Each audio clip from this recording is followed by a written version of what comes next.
Hello दोस्तों, अनेक रंगों की दास्तान में आप सभी का स्वागत है। दोस्तों, अगर आपको मेरी कहानियाँ पसंद आ रही हैं तो प्लीज़ मेरे चैनल को लाइक कीजिए, शेयर कीजिए, सब्सक्राइब कीजिए और प्लीज़ कमेंट सेक्शन में जाकर बताइए कि आप किस तरह की कहानियाँ सुनना चाहते हैं। मैं उसी तरह की कहानियाँ लेकर आपके सामने पेश होंगी। आज की कहानी है विमाता।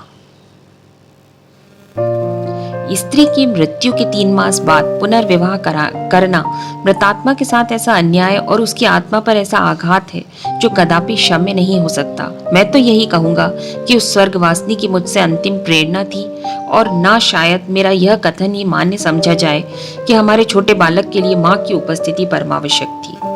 परंतु इस विषय में मेरी आत्मा निर्बल है और मैं आशा करता हूँ कि स्वर्गलोक में मेरे इस कार्य की निर्दय आलोचना न की जाए। सारांश यह कि मैंने विवाह तो कर लिया, यद्यपि एक नव विवाहिता वधू को मातृत्व उपदेश बेसुरा राग था, पर मैंने पहले ही दिन अम्बा से कह दिया था कि मैंने तुमसे केवल इस अभिप्राय से विवाह किया है कि तुम मेरे भोले बालक की माँ बनो और उसके हृदय से उसकी माँ की मृत्यु का शोक भुला दो।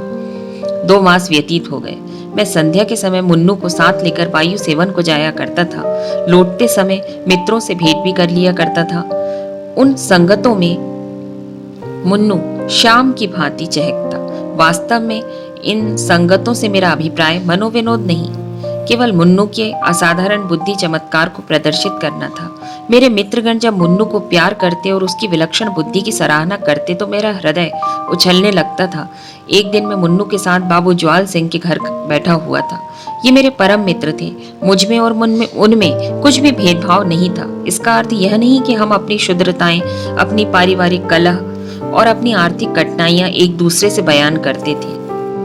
नहीं, हम इन मुलाकातों में भी अपनी प्रतिष्ठा की रक्षा करते थे और अपनी दुरावस्था का जिक्र कभी हमारी जबान पर नहीं आता था। अपनी कालिमाओं को सदैव छिपाते थे। अचानक बाबू ज्वाल सिंह ने मुन्नू से पूछा, क्यों, तुम्हारी अम्मा तुम्हें खूब प्यार करती है ना? मैंने मुस्कुराकर मुन्नू की ओर देखा। इसके उत्तर के विषय में मुझे कोई संदेह नहीं था। मैं भली भांति जानता था कि उसकी अम्मा उसे बहुत ज्यादा प्यार करती हैं, परंतु मेरे आश्चर्य का ठिकाना ना रहा जब मुन्नू ने इस प्रश्न का उत्तर मुख से न देकर नेत्रों से दिया। उसके नेत्रों से आंसू की बूंदें टपकने लगी। मैं लज्जा से गड़ गया। इस अश्रुजल ने अम्बा के उस सुंदर चित्र को नष्ट कर दिया था जो विगत 2 मास में मैंने हृदय में अंकित कर रखा था। ज्वाला सिंह ने कुछ संशय की दृष्टि से मेरी ओर देखा और पुनः मुन्नू से पूछा, क्यों रोते हो बेटा? मुन्नू बोला, रोता नहीं हूँ, आंखों में धुआं लग गया था। ज्वाला सिंह का विमाता की ममता पर संदेह करना स्वाभाविक बात थी, परंतु वास्तव में मुझे भी संदेह हो गया था। अम्बा सहृदयता और स्नेह की वह देवी नहीं है जिसकी सराहना करते मेरी जिह्वा न थकती थी। मैं वहां से उठा तो मेरा हृदय भरा हुआ था। लज्जा से माथा ना उठता था। मैं घर की ओर चला तो मन में विचार करने लगा किस प्रकार अपने क्रोध को प्रकट करूं। क्यों ना मुंह ढांक कर सो रहूं। अम्बा जब पूछे तो कठोरता से कह दूं कि मेरे सिर में पीड़ा है, मुझे तंग मत करो। भोजन के लिए उठाए तो झिड़क कर उत्तर दूं, अम्बा अवश्य समझ जाएगी कोई बात मेरी इच्छा के प्रतिकूल हुई है। अम्बा मेरे पांव पकड़ने लगेगी। उस समय अपनी व्यंग्यपूर्ण बातों से उसका हृदय भेद डालूंगा। ऐसा रुलाऊंगा कि वो भी याद रखेगी। पुनः विचार आया कि उसका हंसमुख चेहरा देखकर मैं अपने हृदय को वश में नहीं रख सकूंगा। उसकी एक प्रेमपूर्ण दृष्टि, एक मीठी बात, एक रसीली चुटकी मेरी शिलातुल्य रुष्टता के टुकड़े टुकड़े कर सकती है, परंतु हृदय की इस निर्बलता पर मेरा मन झुंझला उठा। यह मेरी क्या दशा है?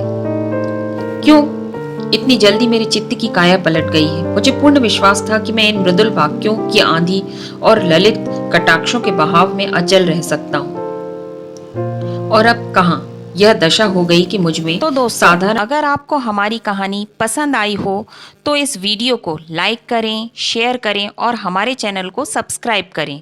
ऐसी इंटरेस्टिंग स्टोरीज के लिए हमारे चैनल पर बने रहें और प्लीज़ अपना सपोर्ट बनाए रखें। Stay tune. Thank you.